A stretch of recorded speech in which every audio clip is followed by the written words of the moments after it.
ခိုင်ပြည်နယ်ကြောက်ဖြူမြို့နယ်မှာတိုက်ပွဲတွေပြန်လည်ပြင်းထန်လာနေပြီးစစ်ကော်မရှင်တပ်ဖက်ကထိခိုက်ဒေဆုံးမှုတွေများနေတယ်လို့သိရပါတယ်။ပြီးခဲ့တဲ့အောက်တိုဘာ15ရက်နေ့မှာကြောက်ဖြူမြို့နယ်ပြင်ရှည်နဲ့ကလဘာမှာအာရခတပ်တော် AA နဲ့စစ်ကော်မရှင်တပ်တို့တိုက်ပွဲပြန်လည်ဖြစ်ပွားခဲ့ပြီးစစ်ကော်မရှင်တပ်ကအရာရှိတွေပါဝင်တပ်ဖွဲ့ဝင်အများအပြားဒေဆုံးတယ်လို့ဒေသရင်းသတင်းရင်းမြစ်တွေစီကသိရပါတယ်။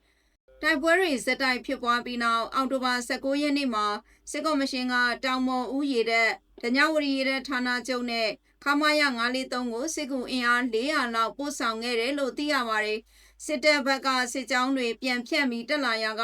တိုက်ပွဲတွေပြန်ဖြစ်နေတယ်။စစ်တပ်အရာရှိပိုင်းတွေ AA စနိုက်ပါကြောင့်တေတာများတယ်။သူတို့လောင်းတွေကိုနေဗီနဲ့တစ်ပုတ်တောင်ဘက်တဲကြတယ်လို့ကြောက်ဖြူသတင်းရင်းမြစ်က AR Times ကိုပြောပါတယ်။ကြောက်ဖြူမြို့ရင်းပိုင်းကိုအပြည့်အဝထိန်းချုပ်ထားတဲ့စစ်ကော်မရှင်ကAAနဲ့ထိတွေ့တိုက်ပွဲတွေရှိနေတဲ့ပြင်ရှည်ကလဘာလိတ်ခမော်စတဲ့ကျေးရွာတွေဘက်ကိုပါစစ်ကြောင်းထိုးလာလို့တိုက်ပွဲတွေပြန်လည်ပြင်းထန်လာတာဖြစ်ပါတယ်။ AAဟာပြီးခဲ့တဲ့ရက်ပိုင်းတွင်ကြောက်ဖြူရန်ကုန်ကားလမ်းပေါ်ရှိ